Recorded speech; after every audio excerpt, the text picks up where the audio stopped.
isn't a game. It's life!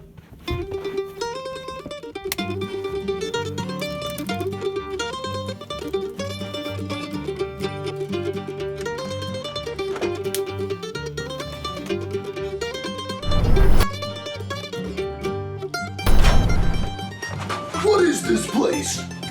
I've never been here before! What's going on? This can't be right. This can't be...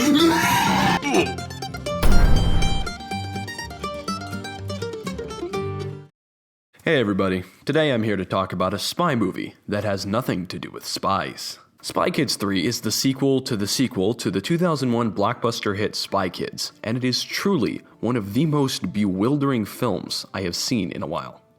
Let's get right into it. Spy Kids 3 starts off with a title sequence that actually looks really good, and it is at this point we discover the film was directed by none other than Robert Rodriguez, the director behind such heartwarming classics as El Mariachi, Sin City, Machete, Desperado, and of course, Shark Boy and Lava Girl. Anyway, the opening of this movie is shot in such a way that it almost looks like a parody film. We are introduced to our main character Junie, who is doing freelance detective work to earn enough money to pay for a game he wants. The game, creatively titled Game Over, was created by the film's villain, the Toy Maker, played by Sylvester Stallone, who they managed to rope into this movie somehow. I feel like at this point I should point out that the main character himself is not a particularly good actor, so basically any dialogue scene with him in it is guaranteed to be uncomfortable. He gets better as the film progresses, but even then it's just decent. Moving forward, Junie drops his money while waiting in line to buy the game, and he goes home, where a robot bug is fighting a centaur for some reason. Junie is visited by another character from the first film, who enters and exits the room with the exact same footage played forwards and backwards. Junie gets a call from the president, played by George Clooney, who informs Junie that the game he wants is actually a plot by the Toy Maker to take over the world.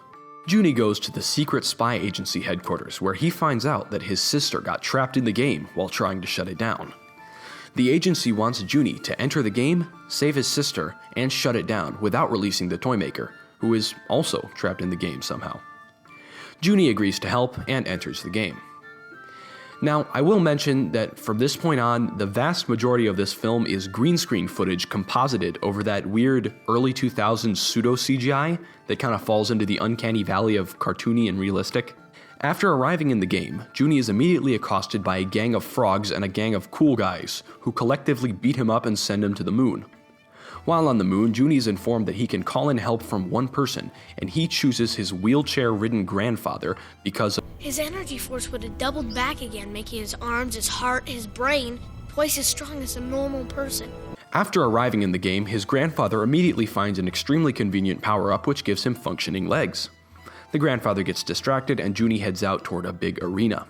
Once inside the arena, Junie finds himself locked in a giant robot fight. Similarly to the wizard fight in Conan the Destroyer, Junie gets the crap kicked out of him before he pulls his WWE takedown move and defeats the girl he was fighting. Meanwhile, Sylvester Stallone has a conversation with himself. Back on Earth, Junie meets the cool guy gang yet again, and we get this incredible line of dialogue. Hold on to your joysticks, boys. The cool guys think that Junie is the guy, who they believe will help them to win the last level. To prove this, Junie has to beat them in yet another pointless competition, which he does, successfully defeating them in a race while being helped by his grandfather.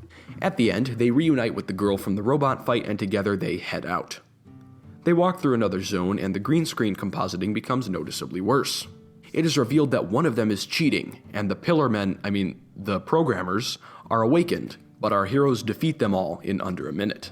Junie finds a power-up to give him more lives, but he gives it to the girl instead.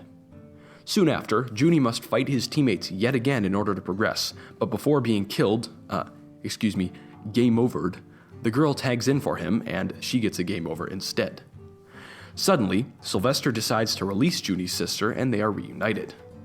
The gang heads to a volcano where we are told that there's no lava in Halo. Then, the group decides to go around the volcano, but they are confronted by a bunch of little robots who chase them back into it. They start surfing through the volcano, but they are attacked by a lava monster. However, the lava was not real lava, and they escape underneath it. As they arrive at the gateway of the fifth and final level, the cool guy gang decides that Junie is not the guy, and is instead a deceiver. At this moment, Frodo Baggins appears and declares that he is the guy and that he will lead them to the next level. He blows up the door and enters the 5th level before being blown up by lightning. This scene is also the source of this classic clip. I'm gonna say the N-word. That's racist! You can't say the N-word! With Frodo blown up, Junie is now the guy again. After entering the room, they encounter the girl from earlier who died, and they discover that she wasn't real the whole time. However, after being attacked by robots, she helps the group escape after shutting down the game. Once out of the game, Junie meets up with the gang in real life and discovers that they were not who they said they were. The grandfather reveals that he freed the toy maker while in the game, and George Clooney transforms into Sylvester Stallone. Austin, Texas is attacked by a large amount of giant robots that can only be seen with the game glasses. Faced with this threat, Junie and his sister call in their entire family, which includes Danny Trejo as Machete. Surprisingly, while researching this film, I found out that this movie actually came out before Machete, and that this was one of the first appearances of the character. However, just calling in his family is not enough, so Junie calls in literally everybody from every Spy Kids movie, including The Dingster! Together, they defeat all of the robots except for the last one, which is very large and looks like Sylvester Stallone. Junie's grandfather declares that he must enter the robot and talk to Sylvester, which he does. The two have a long conversation about how they used to be friends and became enemies, but at the end the grandfather forgives Sylvester and he agrees to shut down the robot. The day is saved and everybody becomes friends. The end. Now, keep in mind, this is just my opinion. Spy Kids 3 is quite a singular film, and it's difficult to pin down.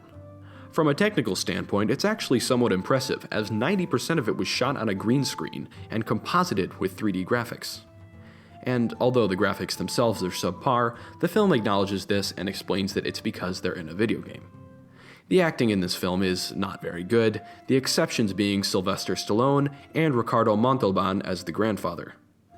The plot of the film is competent, but it ultimately boils down to Junie having to engage in some pointless competition, Junie failing in said competition, and Junie eventually succeeding due to someone else's help. This formula, repeated several times, comprises the vast majority of Spy Kids 3's plot. One important thing to note is that, while being framed as another Spy Kids film, this movie really isn't. The whole spy element plays a very small role in the film, and at points it even seems kind of shoehorned in.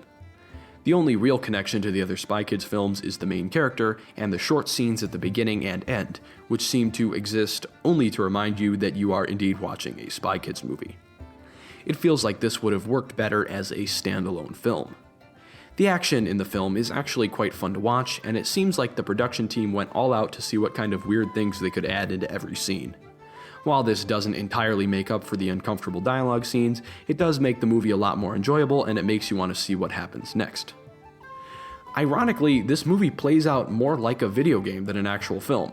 The story is very driven towards a single goal, and the journey along the way is more preoccupied with providing constant activity and action than actually developing the characters or the plot. A lot of this movie just kind of happens with no explanation other than it's a video game. However, despite my opinion on this movie, I did actually find myself enjoying it a few times throughout its 80-minute runtime, and even now I will agree that this film isn't as bad as I originally thought. I went into this expecting to feel disappointed, but instead I left feeling confused, but in a good way. So, to summarize, some positives of the film are, the technical aspect of the film is impressive, the action is mostly fun and unpredictable, and the supporting cast play their roles quite well.